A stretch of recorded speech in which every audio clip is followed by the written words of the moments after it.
인사 연습부터 좀 해야 될 것 같아요. 원더풀 인사 한번 해보겠습니다. 저도 배운 건데요. 인사하시면서 안녕하세요, 반갑습니다, 잘 오셨습니다, 그리고 원더풀 인생 되시길 바랍니다 하는데, 원더풀이란 말은 원하는 것보다 더 잘 풀리는 인생 되세요, 그런 말입니다. 원더풀입니다. 그래서 원하는 것보다 더 잘 풀리는 인생 되세요. 원더풀 인생 되시기 바랍니다. 얼굴 찡그리면서 하면 저주같이 들립니다. 그러니까 얼굴을 좀 활짝 피시고 여러분 얼굴 보고 또 오고 싶도록 이렇게 한번 인사해 보겠습니다. 전도는 못하더라도 왔던 사람 못 오게는 하지 말아야 될 거 아니에요. 예? 인사라도 우리 잘 좀 했으면 좋겠어요. 우리 좌우에 좀 인사하겠습니다. 안녕하세요. 예, 반갑습니다. 예, 잘 오셨습니다. 반갑습니다. 예, 원더풀 인생 꼭 되시길 바랍니다. 원더풀입니다. 예. 여러분의 인생도 꼭 원더풀 인생 꼭 되시길 바랍니다. 오늘 본문은 예수님께서 해주신 큰 잔치의 비유, 잘하는 말씀이에요. 너무나 잘하는 말씀. 근데 예수님은 천국을 비유할 때마다 잔치의 비유를 많이 하셨어요. 마태복음 22장에도 왕의 아들이 혼인잔치하는 그것을 비유해서 천국을 비유해서 말씀하셨어요. 또 누가복음 15장에도 이런 것들을 찾는 이 비유를 하시면서 그 끝에 잔치하는 얘기를 하십니다. 그 말은 하나님의 나라는 잔치와 같다, 그런 얘기죠. 우리의 신앙의 잔치적인 요소들을 아주 강조한 말씀입니다. 뭐 지금에야 잔치 그래도 뭐 흥이 안 나죠. 예, 그래서 뭐 돌잔치 하니까 오세요, 좋을 거예요, 그래도 뭐 별로 흥이 안 나요. 기대가 안 되고, 그죠? 뭐 팔순잔치 오세요, 그래도 뭐 별로 흥이 안 났습니다. 왜 그러냐? 뭐 뷔페 뭐 똑같죠. 뭐 뷔페 해가지고 뭐 해서 뭐 똑같으니까 뭐 똑같이 또 그렇게 하겠지. 뭐 이런 생각이 이제 좀 드니까 크게 뭐 이렇게 좀 다른 생각이 들질 않습니다. 근데 우리가 어렸을 때는 먹는 음식이 아주 귀했죠. 그래서 잔치한다 그러면 기대가 컸습니다. 그래서 가면은 뭐 떡, 과일, 식혜, 수정과 뭐 또 잘 사는 집들은 또 보면은 회까지도 나오고, 또 돼지갈비, 잘 사는 집은 소갈비 막 이래 또 나오고, 예? 또 나물들, 각종 전들 뭐 시컷 먹을 수 있죠. 또 좀 잘 사는 집은 선물도 준비해서 주는 걸 봤어요. 선물도 이렇게 주고, 또 노래, 즐거움 뭐 이런 것들이 많이 있죠. 예? 즐거운 추억들이 있는데요. 오늘 성경의 본문에 보니까 오늘도 여기 큰 잔치 얘기를 오늘 예수님이 하고 계세요. 다음 주일이 창립 31주년 우리가 총동원 전도주일로 지키고자 하는데요. 이것도 잔치입니다. 잔치.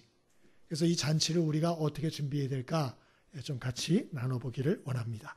15절을 같이 한번 읽어볼까요? 15절 우리 함께 읽습니다. 15절 자 시작. 함께 먹는 사람 중에 하나가 이 말을 듣고 이르되 무릇 하나님의 나라에서 떡을 먹는 자는 복되도다 하니. 아멘. 우선 첫 번째로 우리가 다음 주에 잔치를 준비하면서 잔치의 주인이 누군가 이거 하는 거 먼저 좀 기억했으면 좋겠습니다. 여러분 잔치 주인에 따라서 잔치의 등급이 다 결정됩니다.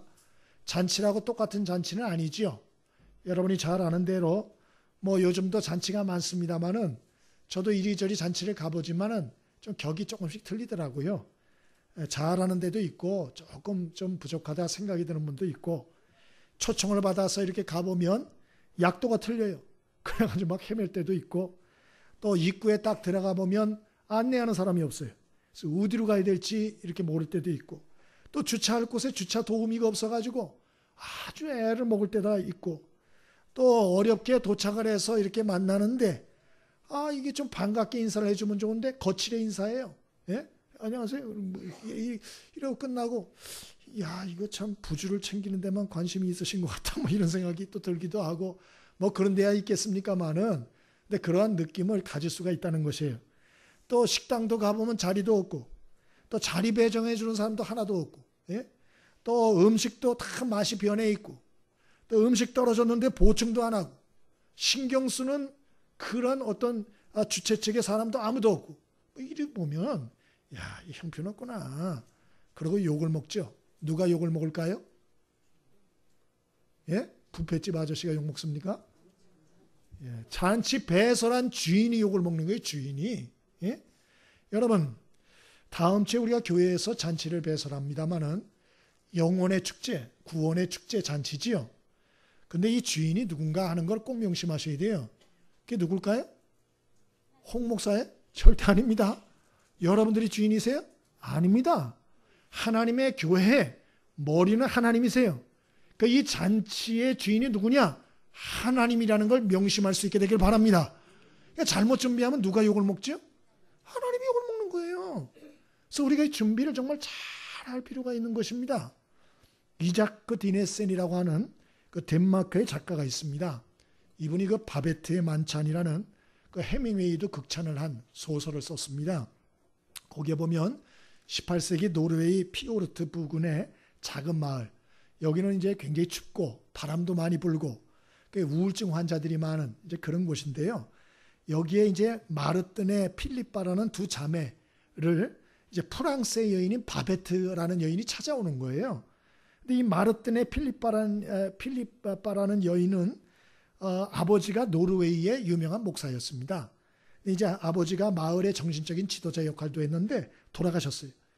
교회 성도 수가 줄고 또 성도들끼리 남은 성도들끼리 맨날 싸우고 갈등하고 문제가 날마다 일어나고 두 자매가 아버지 대신에 막 악정고투를 합니다마는 안 돼요, 잘.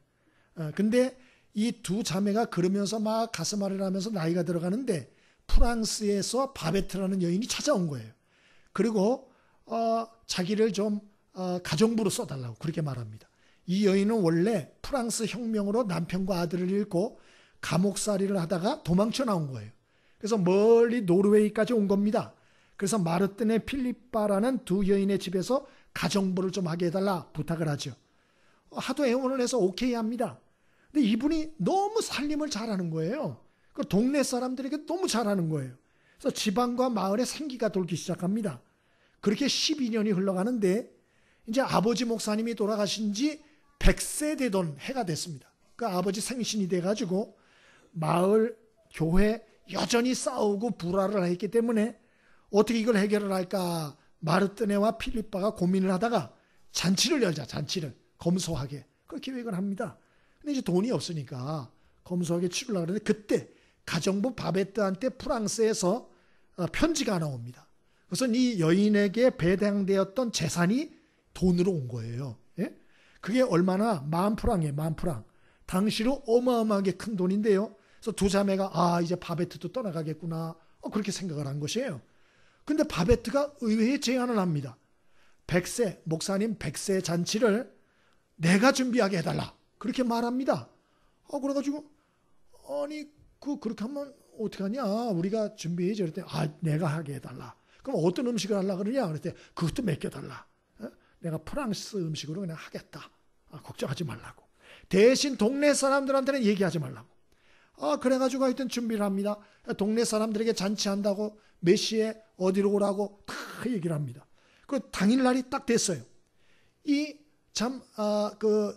마르네 이 두 자매의 아버지로 인해서 이 동네가 다 참 여러 가지 발전하고 그랬기 때문에 마을 사람들이 싸우고는 했어도 이 목사님의 100세 탄신일 되는 날에는 다 모였어요.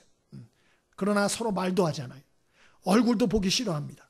그리고 만찬이 시작됩니다. 딱 음식이 나오는데 기절초풍을 하는 거예요. 이 바베트라는 여인이 준비한 만찬 음식이 어떤 음식이냐? 프랑스 최고급 음식인 거예요. 이 동네에서는 생전 보지도 못하고 먹어보지도 못한 음식들이 수십 가지들이 어마어마하게 차려져 있는 거예요. 이 주민들이 충격을 받습니다. 그리고 점점 마음이 녹아내립니다. 어린아이처럼 됩니다. 흥이 일어나기 시작합니다. 자기 마음을 열고 얘기하기 시작합니다. 그리고 나도 옛날에 목사님이 참 설교할 때 이렇게 은혜 받고 눈물을 흘렸었다. 나도 옛날에 교회에 일할 때 이렇게 열심히 일했었는데 지금은 내가 이렇게 됐다. 이러면서 서로 마음을 내리고 얘기가 시작되는 거예요. 그렇게 하면서 이 사람들이 점점 하나가 되어가기 시작합니다. 여러분 서로 미워하고 싸우고 원망했던 사람들이 왜 그랬나? 이 마을 사람도 아니잖아요. 바베트는. 예? 근데 이 만찬을 준비를 해준 거예요. 얼마나 고마워요. 그래서 서로 화합하게 되는 그런 얘기들을 쭉 적고 있는 것이에요. 나중에 두 자매가 너무 고마워가지고 너무 고맙다고 얘기를 했더니 바베트가 그제서야 고백합니다. 첫 번째, 나는 프랑스에서 가장 유명한 식당인 잉글레라고 하는 그 식당의 최고 주방장이었었다. 그 고백을 하고요. 두 번째로는 이 음식을 준비하기 위해서 내 재산으로 남아서 나한테 보내준 10,000프랑 그 전 재산을 내가 다 썼다. 이렇게 얘기를 합니다. 그래서 자매가 깜짝 놀라죠. 그러면 어떡하냐고. 유산으로 재산으로 이렇게 있던 이거를 여기다 다 쓰면 어떡하냐고. 너무 미안하다고 이렇게 얘기를 합니다. 그래서 그 바베트가 유명한 얘기를 해요. 나는 최고의 요리를 통해서 사람의 마음을 열고 녹이고 화해하게 됐다는 것만으로도 나는 만족합니다. 나는 요리를 한 것이 아니고 위대한 작품을 만든 것입니다. 나는 그것으로 만족합니다. 이렇게 말을 한 거예요. 그 작품의 요지가 무엇이냐? 인생에 있어서 정말 중요한 가치가 무엇인가? 그걸 가르쳐 주는 거예요. 여러분 인생의 가장 중요한 가치가 뭐라고 생각하세요? 돈입니까? 소유입니까? 명예입니까? 정말 뭐라고 생각합니까? 그 소설이 가르쳐 주는 것은 정말 중요한 것은 사람의 관계 회복이며 화목이며 사람 영혼에 대한 사랑이며 헌신이다 라고 하는 것을 그 책이 말하고 있는 것입니다. 여러분, 바베트라는 여인은 전 재산을 털어넣어가지고 마을 사람이 화해하고 회복하는 이 일을 이루었어요. 그러면 하나님은 천국 잔치를 준비해 주셨는데 뭐를 털어넣으셨죠? 하나님 뭘 털어넣으셨습니까?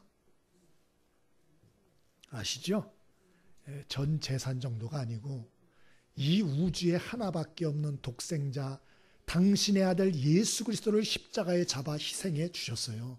아멘이십니까? 돈 10,000프랑 10억 프랑 이런 거랑 상관할 수 없는, 비교도 할 수 없는 당신의 하나밖에 없는 외아들을 우리를 위해서 내어주셨다는 것이에요. 그리고 그 은혜로 인해서 우리는 구원 얻게 됐고 하나님과 화해하게 됐고 하나님의 관계의 회복의 문이 열리게 됐고 지옥에서 천국으로 옮겨질 수 있는 사람이 되었다. 할렐루야. 성경은 정확히 그렇게 말하고 있어요. 정확히. 그러니까 천국 잔치를 배설하는 주인이 누구냐? 하나님이세요. 그분이 준비하고 그분께서 모든 것을 쏟아부어서 이 잔치를 준비하셨다. 그러므로 여러분, 저와 여러분도 우리 다음 주일날 청동원 전도주일 우리 있는데요. 여러분, 자꾸 사람 생각하지 마세요. 하나님이 호스트예요. 그러므로 우리가 하나님의 이름에 부끄럽지 않도록 최선을 다하여 준비할 수 있게 되길 바랍니다. 하나님의 이름과 영광이 걸린 일에는 다른 건 몰라도 내 개인의 이름이 걸렸다면 아직은 망쳐도 좋아요. 그러나 하나님의 이름이 걸린 것에는 절대로 우리는 최선을 다해야 하는 것입니다. 우리가 이 잔치를 준비함에 있어서 명심할 첫 번째, 이 잔치의 주인공이 누군지를 잊지 마라. 두 번째로, 잔치 준비하면서 우리가 기억할 게 또 있습니다. 17절로 20절입니다. 한 번 더 읽어보겠습니다. 17절로 20절입니다. 함께 읽습니다. 자, 시작. 잔치할 시각에 그 청하였던 자들에게 종을 보내어 이르되 오소서 모든 것이 준비되었나이다 하며 다 일체하게 사양하여 한 사람은 이르되 나는 밭을 샀음에 아무래도 나가 보아야겠으니 청컨대 나를 양해하도록 하라 하고 또 한 사람은 청컨대 나를 양해하도록 하라 하고 또 한 사람은 이르되 하노라. 아멘. 우리가 하나님의 큰 잔치를 준비함에 있어서 기억할 것은 첫 번째로 이 잔치의 주인이 하나님이시라 라는 것을 우리가 꼭 기억해야 되겠고요. 두 번째로는 기대감을 가져야 한다 하는 것은 오늘 이 비유를 통해서 깨닫게 됩니다. 유대인의 잔치는 예약제입니다. 그래서 처음에 잔치를 날짜를 정하면 먼저 자기 지인들에게 연락을 합니다. 몇 월 며칠 몇 시에 이러한 잔치를 하려고 그런다. 올 수 있느냐? 참석 여부를 묻습니다. 그러면 내가 가겠다. 당연히 가야지. 수락을 한 사람들만 명수를 추려가지고 숫자를 파악하여서 그들에게 맞는 음식과 떡과 고기와 그 모든 양들을 결정해서 준비하게 되는 거예요. 예? 그래서 준비를 합니다. 그리고 잔칫날이 딱 되면 뭐 소도 잡고 모도 잡고 떡도 하고 다 준비하잖아요. 그러면 준비하고 나서 누굴 보내냐? 종들을 보내는 거예요. 아, 이제 다 준비됐습니다. 지금 오시면 최고의 만찬을 지금 할 수가 있습니다. 뭐 그때는 전화가 없잖아요. 예? 그러니까 다 종들을 보낸 겁니다. 지금 여기도 종들을 보냈다 그랬어요. 이게 웬일입니까? 철석같이 참석하겠다고 앞전에 얘기한 사람들이 당일날 종들에게 100% 전부 다 못 오겠다고 얘기를 하는 거예요. 왜 못 오나? 밭을 샀다.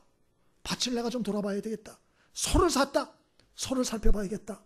결혼을 했다. 가정을 돌봐야겠다. 이래 변명을 했다 이거예요. 이 초대한 주인을 모욕하는 거죠. 그랬으면 진작 알려줘야죠. 정말 그랬다면. 그러니까 이거는 미리 여러분 통보를 주인에게 안 했다는 거는 무시하는 거고요. 철딱서니가 없는 거고. 그리고 참 어리석은 거죠. 어리석은 거죠. 실제로 그러면 왜 이 사람들이 못 왔을까요? 왜 못 간다 그랬을까요? 제가 생각할 때는 잔치에 대한 기대감이 없었던 거예요. 예? 가보지도 않고 지레짐작한 거죠. 아, 뭐 가봤자 뭐 별거 있겠어? 아, 뭐 잔치, 아유 잔치, 세고 센 게 잔치야. 뭐 큰 잔치건 작은 잔치건 뭐 별거 있겠어? 그건 안 간 거예요. 예? 여러분, 우리도 이렇게 되기가 쉽다는 걸 아셔야 돼요. 예? 매번 다음 주 하는 행사인데 뭐 새로운 게 있겠어? 예? 아우 징글징글해. 예? 전도 설교 언제나 안 하려나? 매주마다 하는 것 같아. 매주마다. 다음 주에는 그냥 귀찮은데 출장이나 가야지. 응? 아니면 가족 모임이나 가야지. 집안에 뭐 못해놓은 일이나 해야지. 여행이나 가야지. 예? 뭐 등산이나 가야지. 이런 생각. 응? 여러분, 하나님은 우리의 생각보다 크신 분입니다. 아멘이십니까? 하나님의 계획과 역사는 우리의 수순과 비교할 수 없어요. 하나님은 과거와 똑같은 일을 행하는 분이 아니십니다. 그분은 늘 새로운 일을 행하시는 분이고 우리의 생각하는 것에 넘치도록 행하시는 분임을 잊지 않게 되기를 바랍니다. 그래서 히브리서 11장 6절에 믿음이 없이는 하나님을 기쁘시게 하지 못하나니 하나님께 나아가는 자는 반드시 그가 계신 것과 또한 그가 자기를 찾는 자들에게 상 주시는 이심을 믿어야 할지니라. 그렇게 말했어요. 여러분, 신앙생활을 해도요, 하나님에 대해서 기대가 없는 분들이 있어요. 교회 나와서 신앙생활을 해도 보면 알아요. 이렇게 벌써 하나님에 대한 기대와 간절함이 있는 분은 눈빛이 틀리고 행동이 틀리다니까요. 찬송을 그냥 좋은 듯이 부를 수가 없고요, 기도를 좋을 듯이 할 수가 없고요, 하나님의 말씀을 들을 때 좋을 듯이 들을 수가 없는 거예요. 왜? 하나님에 대한 기대감이 있으니까. 그러나 하나님에 대한 기대감이 하나도 없으니까 찬송을 해도 지겹고요, 기도를 해도 할 게 없고요, 말씀을 들어도 답답하고요. 그런 것이에요. 그런 거. 한동대 총장인 김영길 박사님이 자기가 예수를 정말 믿게 된 계기를 간증을 썼어요. 거기 보니까 이분 뭐 똑똑한 분 아닙니까? 미국의 나사 연구원으로 있던 분이에요. 예? 로켓 쏘아 올리고 우주선 쏘아 올리던 그런 데 근무하던 분이. 나사 연구원으로 있을 때 점심시간에 동료 하나가 옆에 와서 앉아가지고 얘기를 하더래요. 매주 화요일마다 요 시간에 예수 믿는 사람들이 모여서 기도 모임이 있다. 너 오지 않겠냐? 이렇게 얘기하더래요. 그래서 이분은 미국에서 한 달에 한 번 아니면 몇 달에 한 번씩 그냥 심심풀이로 교회를 가던 분이래요. 머리도 식힐 겸. 예? 그런 분들 있잖아요. 머리도 식힐 겸. 그래 가가지고 있다 오고 그랬는데 심심한데 내가 한번 가겠다고 그렇게 얘기를 했대요. 그리고 어느 날 정말 심심해가지고 기대감도 없이 그 시간에 그 장소에 딱 갔답니다. 근데 충격을 받았다는 거예요. 왜 충격을 받았나? 그 시간에 150명의 나사 크리스천 과학자들이 그 자리에 모여서 열정적으로 찬양하고 열정적으로 기도하는 걸 눈으로 본 거예요. 여러분, 첨단 과학자들, 거의 천재에 가까운 사람들만 나사에 있습니다. 예? 시지부지한 사람은 거기 들어가지도 못해요. 그런 사람들이 이렇게 열렬히 찬양하고 기도하는 모습이 충격인 거예요. 그러니까 이분이 거기 뭐라고 썼는 거 아니? 내 느낌. 어떤 느낌이 왔나? 기독교에 뭔가가 있구나. 이 생각이 딱 왔다는 거예요. 그걸 보면서, 그 사람들을 보면서. 그때까지는 외로워서 머리도 식힐 겸 한인교회에 가끔 나가주는 이러한 신앙생활도 아닌 신앙생활을 해왔는데 그걸 보고 충격을 받았어요. 그리고 이분이 어떤 생각을 했나? 아니 저런 사람들을 저렇게 만들어? 야, 나를 놀라게 한 이것은 무엇일까? 그리고 이분이 성경을 읽기 시작한 거예요. 그리고 똑똑한 분이니까 성경을 읽다가 하나님을 만난 것입니다. 할렐루야.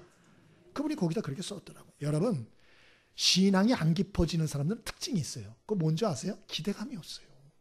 기도를 해도 그 기도를 하나님이 들어줄 거라는 믿음이 없어요. 그리고 하나님이 들어주면 자기도 놀라는 거야.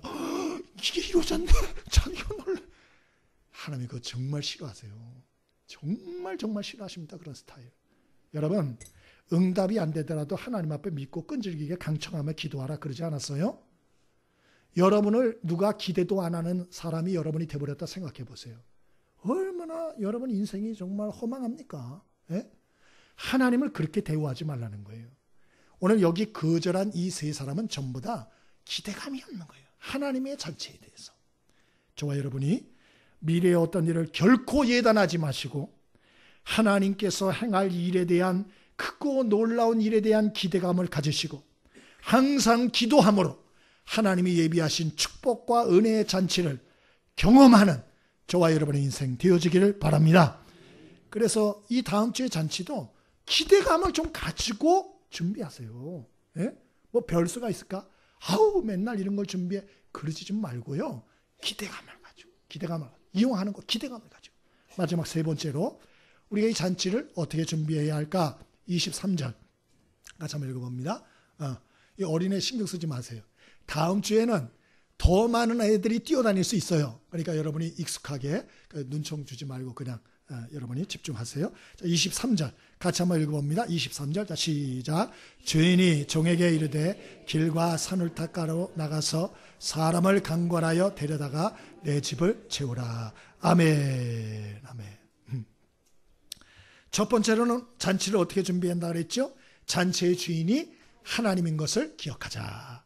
두 번째는 어떻게 하라 그랬죠? 기대감을 좀 가져라. 기대감을. 마지막 세 번째는 어떻게 하라고 오늘 말씀하죠? 강권하라. 그렇게 말씀해요. 한번 따라해 볼까요? 강권합시다. 이게 무슨 말이냐? 여러분 오늘 여기 하나님이 준비한 잔치에 하나님이 종들을 미리 약속한 사람들, 약속되어 있는 사람들에게 보냈어요. 다 사양해요. 나 못 가. 미안해. 나 이래서 못 가. 저래서 못 가. 열에서 못 가. 열에서 못 가. 다 못 간다 그러는 거예요. 여러분 이렇게 하면 여러분 보통 어떻게 하죠? 여러분 잔치한다 그러는데 그날 전화했더니 다 못 온다 그래요. 그럼 어떻게 하시겠어요? 예? 취소하죠. 어쩔 수 없죠. 뭐 어떻게 그거를 살려요, 죽여요? 예? 체념하지. 근데 여기 주인은 어떻게 했다 그랬어요? 예, 포기하지 않고 오히려 더 적극적으로 사람들을 초대했다는 걸 기억하셔야 돼요. 예? 21절에 그래서 주인이 어떻게 하냐? 시내 거리 골목으로 나가서 가난한 사람, 몸이 불편한 사람들, 또 맹인들, 장애인들 다 초청해서 오라. 다 초청해서 오라. 그래 말합니다. 종들이 나가서 다 데리고 옵니다. 초청장 안 받은 사람까지 다 데려옵니다. 22절에 종들이 말합니다. 그래도 아직 빈자리가 있습니다. 그러자 주인이 뭐라 그랬죠? 23절에 길과 산울타리로 나가서 이젠 시내가 아니고 시외 지역 사람 발길이 닿지 않는 곳까지 나가서 사람들을 강권하여 데려다가 내 집을 채워라. 이렇게 말씀하셨다. 이게 누가 한 얘기라고요? 예수님이. 강권이라는 게 뭡니까? 억지로, 강제로, 간곡히 설득하고 강압적으로, 강제로 사람들을 끈질기게 설득하여, 집요하게 설득하여 데려오라. 이런 얘기입니다. 이거 부담이 돼요? 안 돼요? 대단히 부담이 되죠. 예? 여러분, 누가 여러분을 강권하면 기분이 좋아요? 나빠요? 기분 나쁘죠. 예? 그 여러분은 남을 강권하세요? 안 하세요? 해요? 이거 강권하는 거 부담됩니다. 저도요, 우리 가족 식구들은 제가 강권을 잘하는데요. 딴 사람들은 강권하는 게 참 어려워요. 왜? 이게 부담스럽거든요. 부담스럽거든요. 그 어떤 분은 그렇지 몰라요. 아니 신앙을 갖는 거를 자발적으로 갖게 해야지 뭘 그렇게 강요하고 강권을 하나? 기독교는 사랑의 종교 아닌가? 뭐 이렇게 부담을 주고 강요하고 그러면 되나? 뭐 이렇게 말할 수 있어요. 근데 왜 하나님이 강권하라 그러나? 하나님 체면 때문에 그러나? 아니면 뭐 교회 체면 때문에 그러나? 아니면 뭐 목사 체면 때문에 그러나? 그런 게 아니에요. 이게 오해예요. 누가복음 15장에 예수님이 그 오해를 또 풀어주시는데요. 거기 잃은 양의 비유, 잃은 드라크마의 비유, 잃은 아들의 비유, 이 세 가지 비유를 하세요. 그러면서 이렇게 말씀해요. 너희 집에 양이 있다고 생각해보자. 기르는 양이. 아니면 송아지가 있다고 생각해보자. 아니면 그런 게 또 안 하다면 여러분이 키우는 애완견이 있다고 생각해보자. 아니면 여러분 집에서 키우는 고양이가 있다고 한번 생각을 해봐라 이 말이에요. 그거 잃어버렸어요. 그럼 어떻게 하시겠어요? 나이스하게 아유 뭐 어쩔 수 없지 뭐 또 사면 되지 뭐 사면 까짓 그 뭐 고양이 개 그 뭐 개새끼 하나 사면 되지 뭐 이래 생각하십니까? 그러세요? 그렇게 평온함을 유지하면서 나이스하게 여러분 대처하세요? 아닐걸요. 난리가 날걸요. 막 전화하고 찾아다니고 붙이고 난리굿을 부릴 거예요. 오늘 예수님이 그 얘기를 지금 하고 있어요. 왜 강권하라 그러나 내 마음도 똑같다. 그 얘기예요. 또 여기 드라크마 비유를 하시거든요. 이건 여자들한테 하는 얘기예요. 여자들이요. 만약에 너희가 드라크마를 잃어버렸다고 생각해봐라. 이거 폐물입니다. 여러분이 시집 올 때 해온 폐물. 금 10돈짜리 목걸이 반지 잊어버렸다. 자, 어떻게 하시겠어요? 집안에서 잊어버렸어요. 아무리 찾아도 없어요. 그럼 어떻게 하겠어요? 나이스하게 까짓 것도 사지 뭐 그것도 사면 되지 그까짓 뭐 대수라고 이러시죠? 나이스하게 평온을 유지하면서 그렇게 하시죠? 난리가 날거려. 애들 뭐 쥐잡듯이 잡고 하수구 쓰레기통 뭐 별데 다 뒤질 거예요. 다 뒤질 거예요. 예수님 말씀하시는 거예요. 너도 그러잖아. 이 사람들 강권해. 나에게 그들은 더 소중한 자들이야. 이렇게 말씀하시는 거예요. 그리고 마지막으로 잃은 아들의 비유를 하는 거예요. 네 자식을 잃어버렸다고 생각해봐. 너 어떡하겠어? 그래도 그렇게 나이스하게 왜 강권을 하느냐? 자발적으로 맡기지. 너 그딴 소리 하겠어? 지금 예수님이 그 소리 하고 계시는 겁니다.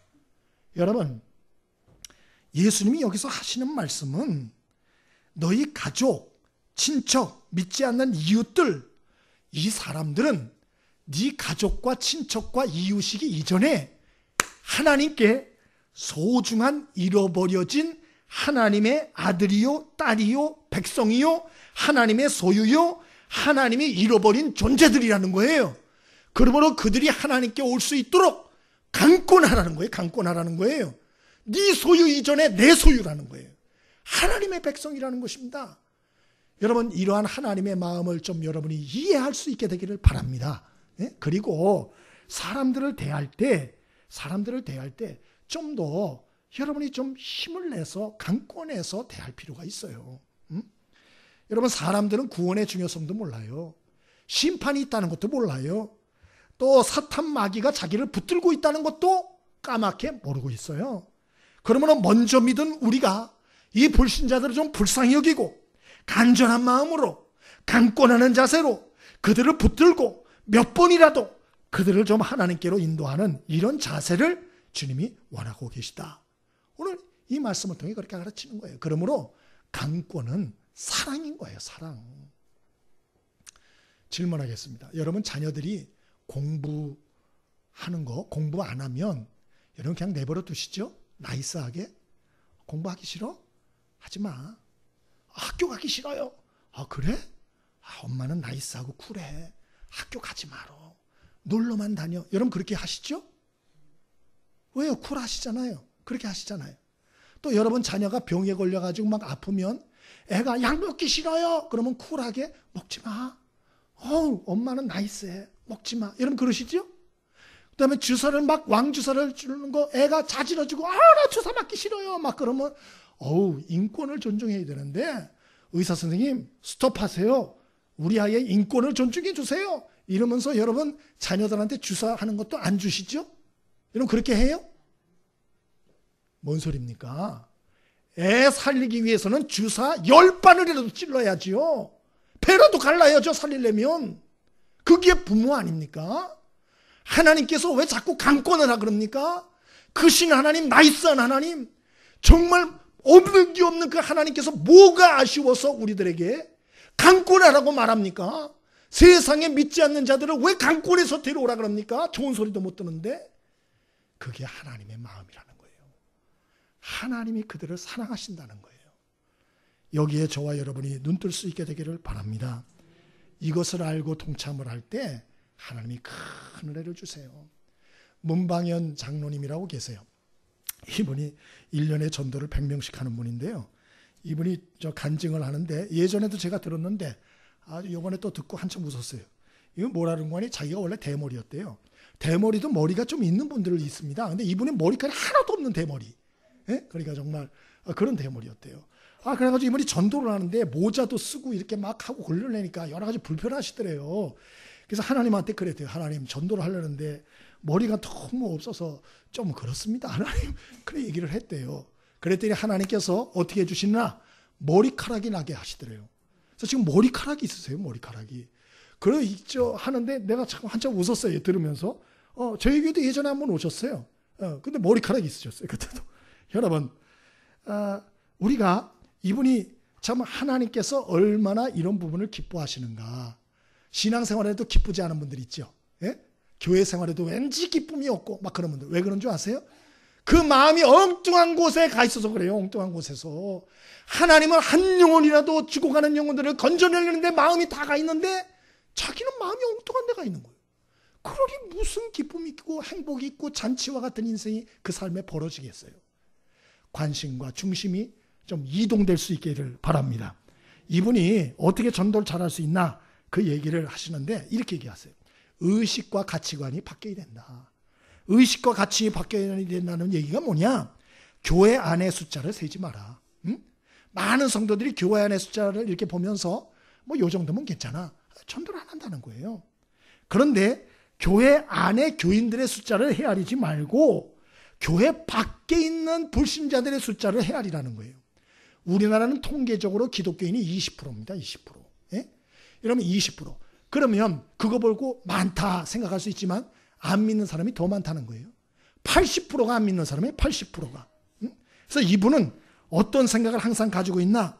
아직 믿지 않는 80%의 사람들을 항상 생각한다는 거예요. 그걸 생각을 하면 마음에 절박감이 느껴지고 하나님의 마음이 느껴지고 심령에 불이 떨어진다는 거예요. 이걸 내가 어떻게 가만히 있을 수가 있나? 이 안에 있는 건 20%밖에 안 되고 80% 밖의 사람들은 다 안 믿어요. 지금 다 지옥으로 가고 있어요. 하나님을 몰라요. 하나님의 사랑과 은혜를 누리지 못하고 살아가고 있어요. 그때마다 이분이 마음에 불을 가지고 전도하게 된다. 뭐 이런 얘기를 하더만요. 여러분, 저와 여러분이 이런 가치관의 변화가 정말 있게 되길 바랍니다.